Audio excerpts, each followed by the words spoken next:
గుండె జబ్బులు, షుగర్, ఫెర్టిలిటీతో బాధపడుతున్నారా? RNC super speciality hospital, Chintal, Qutbullapur. Telugu Desam party అధినేత చంద్రబాబు నాయుడు బెయిల్ పిటిషన్ను సవాల్ చేస్తూ ఆంధ్రప్రదేశ్ ప్రభుత్వం మరోసారి సుప్రీంకోర్టును ఆశ్రయించింది.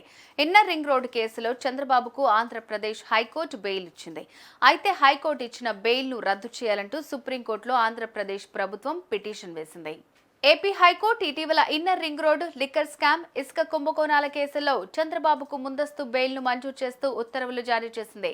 స్కిల్ డెవలప్మెంట్ కేసులో చంద్రబాబు జైలుకు వెళ్లిన తర్వాత ఆయనపై వరుసగా ఏపీ సిఐడి కేసులు నమోదు చేసింది. ఈ కేసులన్నిటిలో ఏపీ హైకోర్టు ముందస్తు బెయిల్ మంజూరు చేసింది.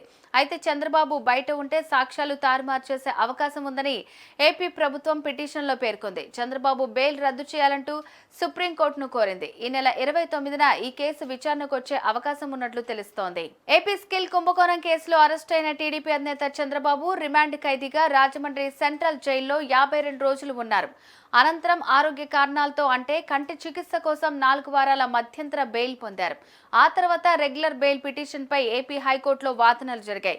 రెగ్యులర్ బెయిల్ పిటిషన్ పై విచారణ పూర్తి చేసిన ఏపీ హైకోర్టు తీర్పు రిజర్వ్ చేసింది.